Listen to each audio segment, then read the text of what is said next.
Že od nekdaj so me zanimale privlačile lepe stvari, že od malega. In me je vleklo oblikovanje. Sprva sem se poskusila v modnem oblikovanju, potem me je pa pot zanesla čez lužo v Ameriko, tam sem se pa izobrazila v oblikovalko za interjer. No, in od leta 2001 to pač se ukvarjam profesionalno s tem področjem tudi v Sloveniji. Izhajam iz družine, kjer se že več generacij ukvarjamo z lesom na vse načine in še vedno moji trije bratje delajo pač notranje opremo in jaz se ukvarjam z oblikovanjem interjera in lepo sodelujemo. Skozi to prihajajo razni projekti, stalno nove ideje. In jaz kot oblikovalka doživljam ta poklic malce širše. Zavedam se, da naloga oblikovalca ni samo oblikovati nek izdelek, ki bo uporaben, funkcionalen in estetsko všečen, ampak da je to širša družbena odgovornost. Delo oblikovalca je širše odgovorno.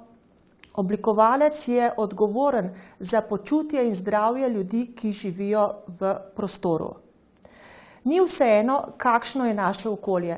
Mi smo odraz okolja in človek tam, kjer živi, kjer dela, mora okolje podpirati njegovo namero, njegov namen. In to je vloga oblikovalca. Zaradi tega se jaz tudi ves čas, vse življenje stalno izobražujem.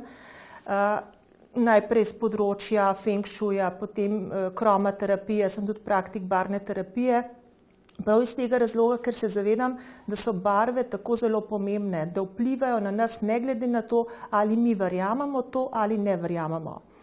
Prav tako me zanima širši družbeni koncept. Zato sem se tudi izobraževala, se še vedno izobražujem na področju antropologije. In vse to stalno potem prihajajo neke nove ideje. Nekako me navdihuje naša zgodovina. Mi smo skupek vrednot in prepričanj in skupek preteklosti naše zgodovine. Naša kulturna zakladnica je neverjetno bogata in mnoge vprašanja, ki so danes odprta, mnoge izzivi, ki jih današnja družba doživlja, mi lahko najdemo odgovore v preteklosti. In zaradi tega je vredno pobrskati po naši kulturni zakladnici, zgodovini in najdeti take odgovore in rešitve. Vse, kar je dobro, vse, kar je koristno, je preživelo ali se je modificirano vrnilo v današnje okolje, v današnji čas. Izzivi sodobnega časa nas opozarjamo, kaj bomo mi naredili z okoljem, kaj bomo naredili z odpadki, kam gre naš družbeni razvoj. Naša komunikacija, odnosi, vse to so izzivi, ki se tičejo tudi nas oblikovalcev in naša naloga je, da sledimo tem trendom, tem izzivom. Kot sem že malo povedala, je nastalo nekaj projektov, recimo prav skozi to. Miznica, ne? Miznica je nastala prav iz tega razloga, da ljudi začnemo povezovati, da se začnemo pri mizi pogovarjati, da se začnemo družiti, da je kvaliteta naša odnosov odvisna od tega, kako se mi prehranjujemo. Ne, da priletimo k obedu kot na hitro, ampak da se usedemo, umirimo in da uživamo hrano ne samo skozi usta, ampak skozi vsa čutila. In skozi to se tudi mi povezujemo med seboj.